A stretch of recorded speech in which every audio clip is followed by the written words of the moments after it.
10 y 17 en toda la República Argentina, última hora de programa. Habríamos contando hoy que habrá actividades en diferentes puntos de la región y de todo el país por los 11 años, además del Ni Una Menos, y un reclamo que se mantiene y más vigente que nunca. Y en el marco de esta situación y de esta fecha en particular, vamos a hablar con Marcela Marín, con Marce Marín, la directora de la Oficina de Derechos Humanos y Género del Poder Judicial en la provincia de Río Negro. Marce, ¿cómo estás? Con Agustín Bulfón te saludamos. Buen día, Mario. Buen día, Agustín, a toda la audiencia, a la gente de la radio. Un gusto, como siempre, hablar con ustedes. Muchas gracias por estos minutos donde queremos preguntarte. La pregunta central que nos hacemos es que ¿con qué herramientas cuentan? ¿Cuáles son esas posibilidades que tienen desde el Poder Judicial para asistir a aquellas personas que necesitan una mano de algo tan importante como el Poder Judicial, ¿no? A la hora de que se las atienda cuando se dan situaciones de violencia de género? ¿Con qué herramientas cuentan? ¿Qué pueden hacer ustedes por las mujeres? Es mucho lo que se puede hacer, es mucho, tanto desde el área de la prevención como del abordaje de la debida diligencia, la incorporación de la perspectiva de género, los estándares internacionales de investigación y prevención de la violencia contra las mujeres en el accionar cotidiano de la justicia, pero lo que más útil representa, lo que más útil se presenta para las mujeres, niñas, adolescentes, diversidades que están atravesando una situación de violencia, son los múltiples canales de denuncia. Y justamente hoy, en conmemoración de la fecha de Ni Una Menos, nuestra campaña central que se difunde por redes sociales, está saliendo en estos momentos, aborda justamente la importancia de denunciar. Cuando se radica una denuncia, se habilitan las posibilidades que tiene el Poder Judicial, no solo para investigar un hecho de violencia, sino también para dictar medidas de protección inmediata, para buscar una vía de reparación cuando ello es posible, para sancionar. En definitiva, este es el mensaje que se da ante un hecho de violencia. Si hay investigación, medidas de protección, sanción, reparación y una garantía de no repetición, es un mensaje muy fuerte en contra de la violencia en sí misma instalada en la comunidad. Por el contrario, una respuesta jurisdiccional que no investiga, que no dicta medidas de protección, que no impone sanciones, es un mensaje de impunidad. Claro. Nuestra campaña de hoy justamente se trata de la importancia de denunciar y difundimos cuáles son los canales principales para erradicar denuncias y la necesidad de que todos los organismos que reciben denuncias actúen de manera articulada. Claro. Y si tenemos un minuto, hago un pequeño repaso de cuáles son los lugares donde se puede denunciar y qué competencia específica tiene cada uno, más allá de que si una persona va a denunciar un hecho de violencia, en este caso un hecho de violencia de género, la respuesta no puede ser soy incompetente. No, este organismo no es competente. Claro. La debida diligencia impone que la persona sea, si va al lugar equivocado, debidamente acompañada y derivada de manera urgente y acompañada al organismo que sí sea competente. Entonces empezamos de mayor a menor las emergencias, los casos flagrantes, los casos donde hay peligro de vida inminente, se canalizan a través del 911. Se busca por ahí esa primera atención y luego se abre la investigación judicial. Pero si no es una situación de las que ameritan llamar al 911, tenemos que saber que en los 49 juzgados de paz de la provincia de Río Negro se reciben denuncias por violencia familiar y violencia de género. ¿Hay alguna salvedad ahí?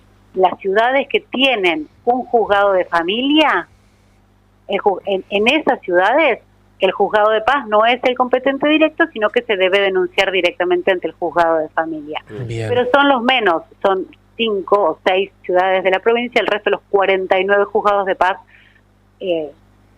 reciben las denuncias, las conocidas como las 3040 en Río Negro, y las denuncias de violencia de género de la ley 26485 en cualquiera de sus modalidades, ¿no? Luego, los juzgados de familia para temas de violencia familiar y de género también son competentes, con competencia directa en las ciudades donde hay juzgado y con competencia derivada desde los juzgados de paz donde no hay juzgado.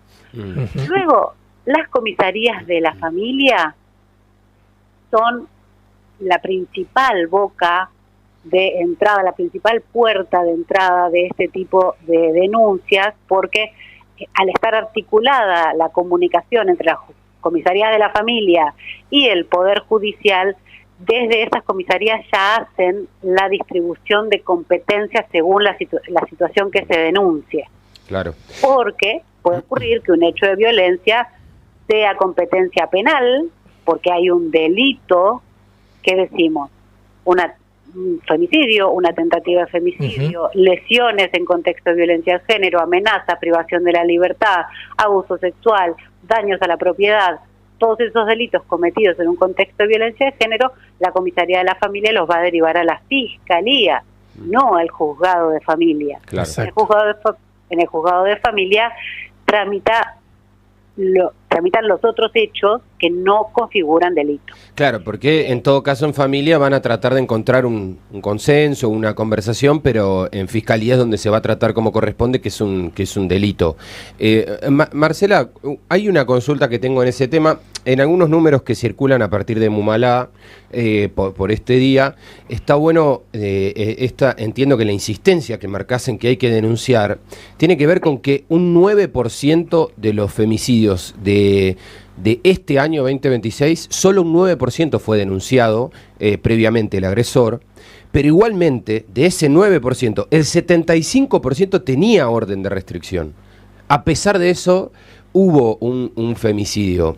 Entonces, entiendo que está bueno también la insistencia, porque imagínate si hubiera primero más agresores denunciados, y si también en este sistema más aceitado desde todos los lugares, se podría tratar de evitar, que digo, ¿para qué está la restricción si después ocurre igual, no?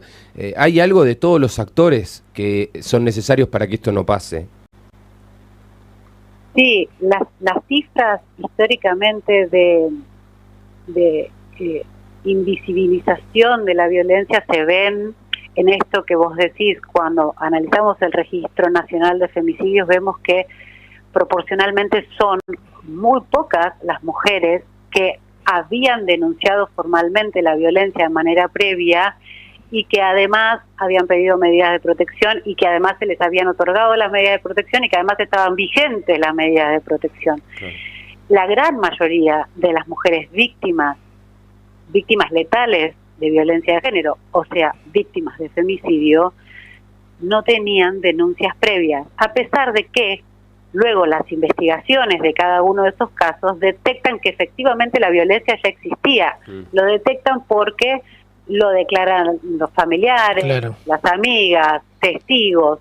Entonces, ahí sube la proporción de violencia registrada, pero está registrada tarde. Sí, a posteriori. ¿Y por qué crees que no denuncian? Hay muchos.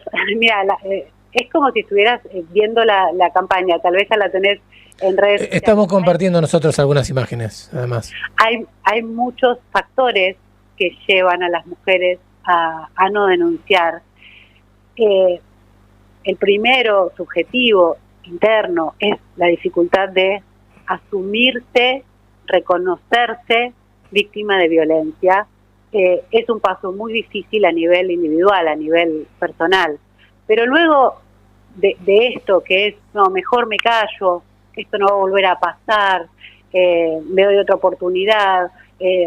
Después de esto vienen otras barreras, por ejemplo, el temor a que se agrave la situación después de la denuncia, el miedo a que no te crean, el miedo a la estigmatización, el miedo a la revictimización, a la aceptación de más personas por haber radicado una denuncia, el miedo a los prejuicios, a que te pregunten, ¿y vos qué estabas haciendo? Hoy hay una senadora nacional que está presentando un proyecto de falsas denuncias, Marcela, además, me parece que, y siendo mujer incluso, o sea que como que el contexto político judicial no ayuda en nada en ese sentido. Hay un mensaje sobre eso, que es un mensaje muy complejo. El miedo, no solo el miedo a que no te crean, sino el miedo a terminar criminalizada porque no pudiste demostrarlo, lo cual es una falacia. No significa que si yo denuncio la violencia y no tengo pruebas para acreditarlo, va a ser considerado eso una falsa denuncia.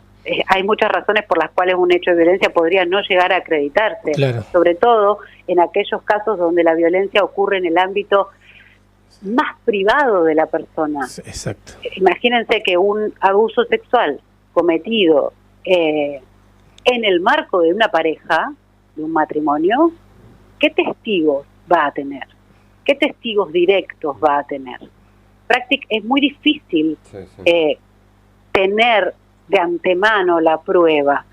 Y si esa investigación no llega a buen puerto, no significa que haya sido una falsa denuncia. Puede haber muchos factores, ¿sí? O no se revió la prueba, no se investigó bien, no fue bien asesorada la persona, hay muchos elementos.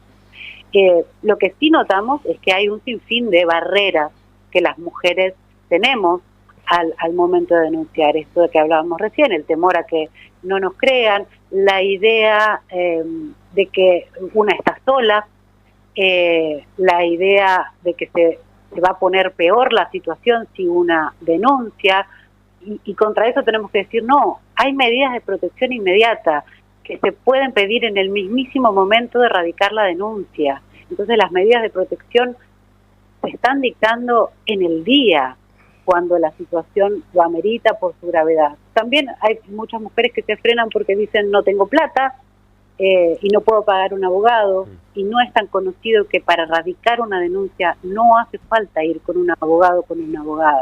La denuncia la radica la persona, o la persona que va a hablar en su nombre cuando la víctima directa no está en condiciones de hacerlo, pero no se necesita un abogado para esa instancia. Después sí, para tramitar el legajo, el expediente, en el fuero que sea, lo va a necesitar.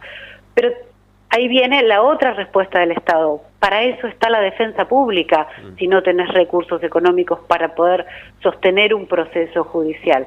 Entonces hay un poco también de desconocimiento sobre las herramientas disponibles. Es algo que justamente hoy difundimos en la campaña, que no te frene la idea de que no tenés abogado o abogada y que no tenés plata. Claro. No lo necesitas para iniciar una causa. Marce, tenemos que ir a las noticias, pero quiero preguntarte algo antes de eso, y es, sobre todo para reforzar esto que estás diciendo, ¿dónde y cómo encontramos esa campaña? Tal vez alguien está escuchando, la mayoría tenemos alguna red social al menos, y es una buena opción sumar y ratificar y reforzar todo esto que contás con la campaña que están haciendo. ¿Cómo la vemos? La pueden encontrar en Instagram y Facebook del área de comunicación del Poder Judicial de Río Negro. Bien, área de comunicación, Poder Judicial de Río Negro. Si lo ponen así en Google, seguramente entre las primeras opciones les va a aparecer para derivarlos a las redes sociales, y ahí van a poder obtener más información de esta campaña, de este tema del cual hoy estamos hablando específicamente por los 11 años del Ni Una Menos, pero del que tenemos que seguir hablando y cada vez más seguido, teniendo en cuenta que es algo que no frena, y sobre todo por el fuerte impacto que ha tenido lo de Agostina, menos lo de Dulce en Misiones, digo, estos últimos 2 femicidios, que tendrán otros nombres por desgracia en las próximas horas y en los próximos días, y que esperemos que cada vez sean menos si es que estas políticas funcionan correctamente. Marce, te agradecemos mucho este tiempo. Gracias a ustedes, y bueno, una fecha sumamente relevante para pensar y para reflexionar, así que agradecida. Hasta la próxima. Adiós. Marcela Marín, directora de la Oficina de Derechos Humanos y Género del Poder Judicial de Río Negro. Bueno, busca, como te contábamos recién, con comunicación de Poder Judicial, oficina